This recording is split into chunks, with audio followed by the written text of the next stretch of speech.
Hey everyone, welcome in. This is Aaron St. Denis, the FF Mad Scientist. I am your Cleveland Browns correspondent for High Point. Got Bo here, Bo McBriar up in the corner. You are Baltimore Ravens, and we've got Vaughn That's down below us. You are Pittsburgh. Yes, sir. Yes, we're missing Cincinnati Bengals. I hope you'll be joining us momentarily. But for now, it's the three of us. How's it going, guys? Going pretty outstanding. good. All right.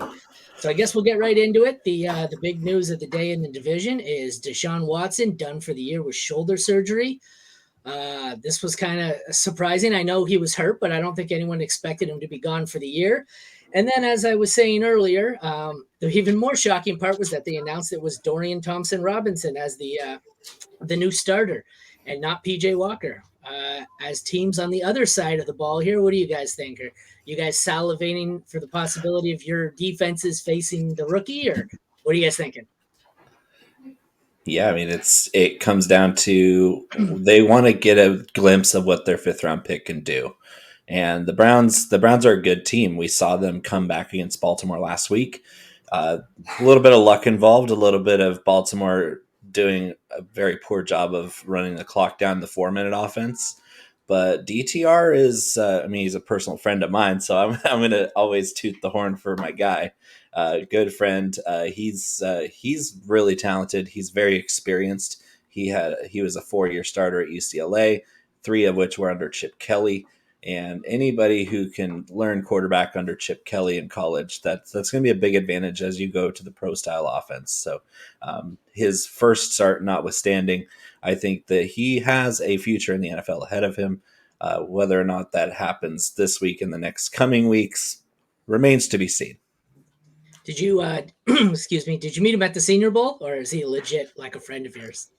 Well, I met him at the Shrine Bowl, and he Oh, became a sorry. friend. Great, Just great, he's from Vegas, and that's kind of my second home. Is my brother-in-law is nice. a huge UCLA fan, lives in Vegas, and so he's always been that's ever since DTR was a freshman. He was like, I love this DTR kid. He's so good, and that's his favorite player ever. And we went to the Shrine Bowl media day, and this guy's Vegas homegrown, and he's got all these commitments, and he sat there and talked to me for over an hour while other people were waiting to interview him. So we just hit it off and became friends. His mom follows me on Twitter.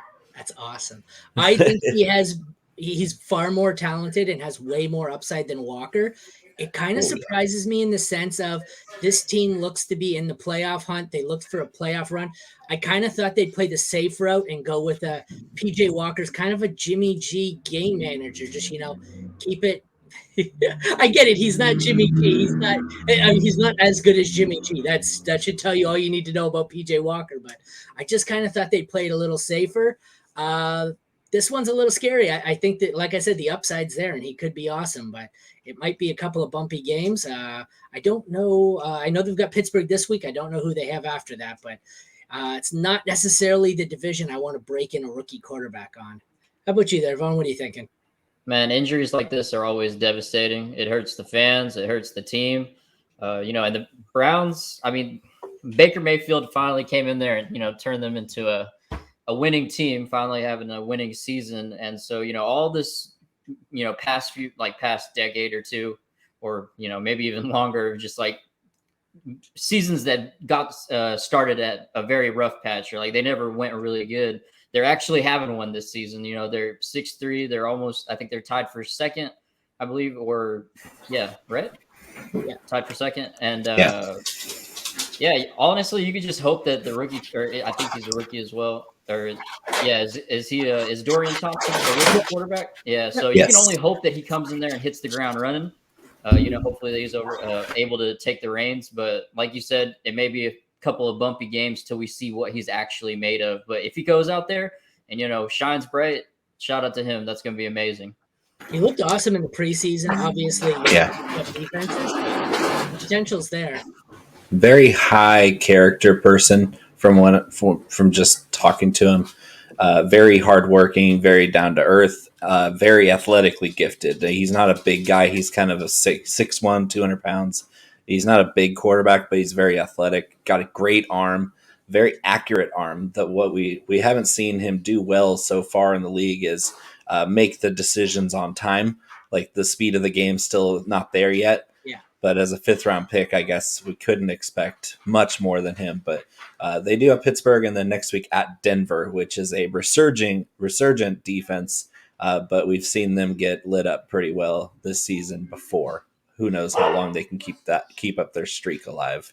DTR scared me during the pre-draft process. I've got my little spreadsheet of all the different athleticism and traits, and when I got through my first run of it, I looked and I said, oh my God, he's grading out insanely well based on athleticism and intangibles and the measurables. And I said, if this dude gets, half decent draft capital, I'm going to be way over consensus on him. He fell and that didn't happen. So instead of him being, I probably would have had him right in there with Levis and Hooker had he gotten their draft capital, but the potential is definitely there. I thought he was awesome, but it might be spicy, but I think he's better than Will Levis. No, I don't think that's spicy at all. I had him graded well ahead of Will Levis pre-draft. I think I had Levis graded as a stronger arm, but DTR was better in every other category, I think. All right, enough of my team. What's going on with yours, guys? Any headlines you want to talk about?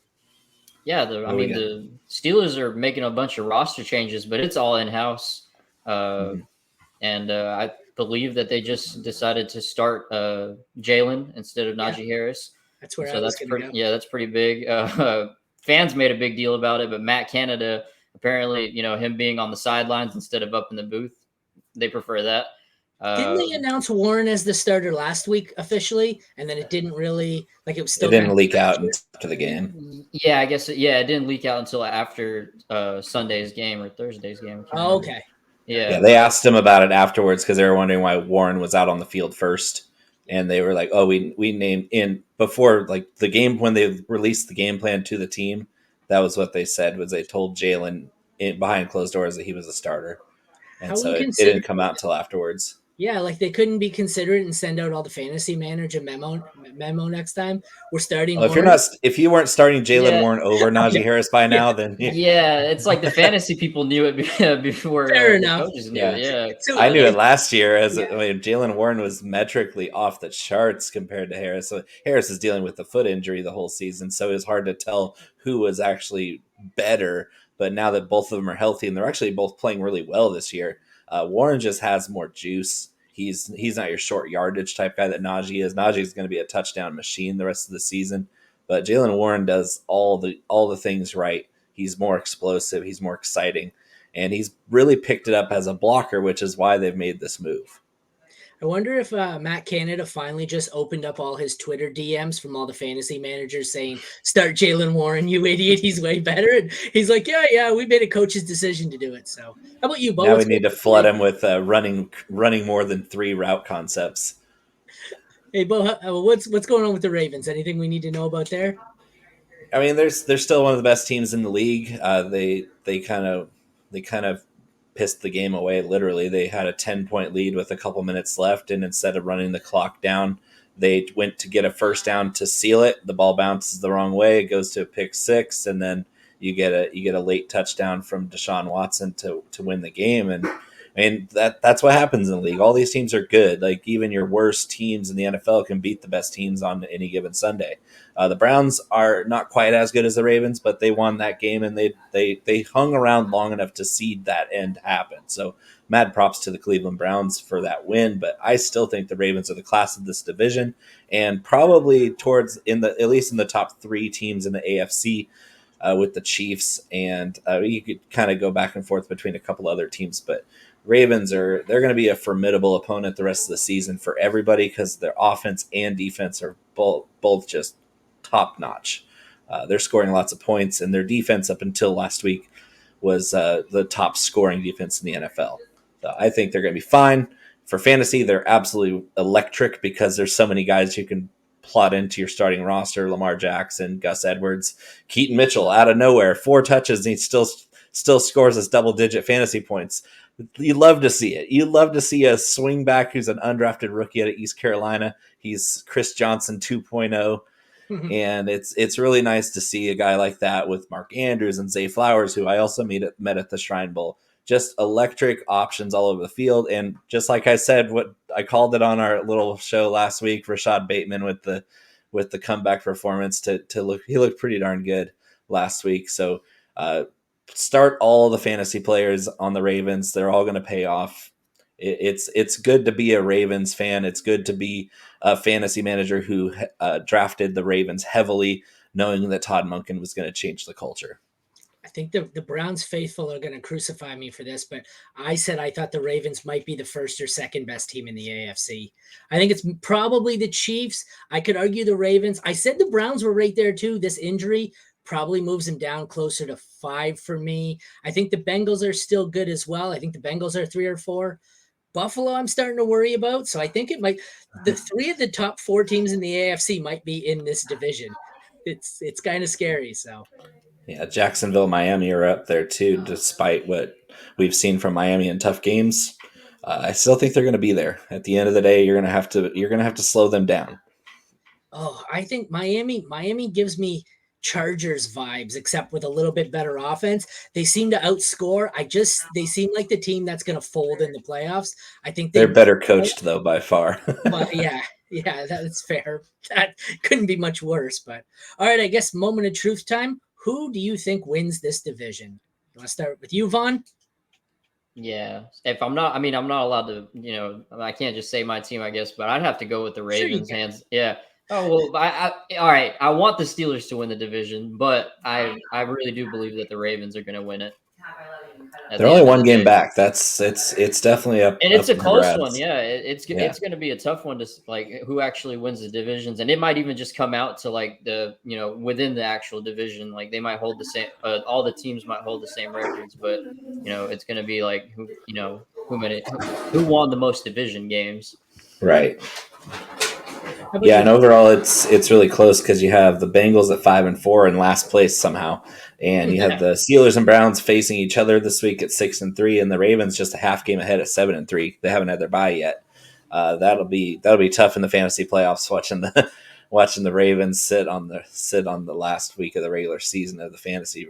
I mean, that's going to be the one tough part about playing the Ravens. But yeah, I think the Ravens win the division, but I think it does come down to the wire because the Browns still can win games with their defense and with their running game. Jerome Ford's been fantastic. Amari Cooper's been fantastic. So if DTR can hold serve, he doesn't have to be anything special. Deshaun Watson really most of the season has not been anything special.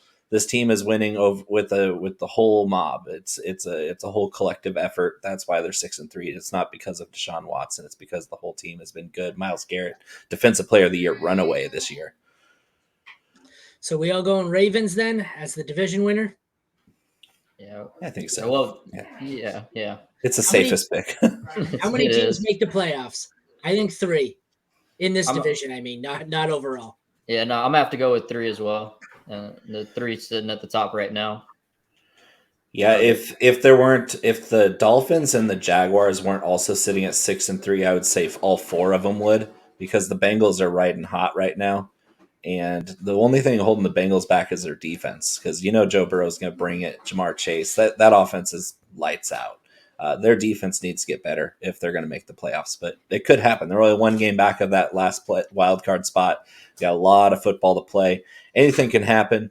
So I think 3, but also if the Jags and the Dolphins start to teeter down, or if the Bills get hot, and you never know with how things could shake out. The Bengals could be right there, and all 4 of these teams could make the playoffs. All right. Well, I guess that's a perfect note to wrap it up on. Follow us on Twitter, me at FFMadScientist. He's at Bo_McBigTime. And then we have at the High Indian at the bottom. You can also check out High Points at H-Point Sports on Twitter. Thank you for tuning in to the High Points State of the AFC North. Thank you, Bo. Thank you, Vaughn, for joining. Take care, everyone. Y'all have a great night.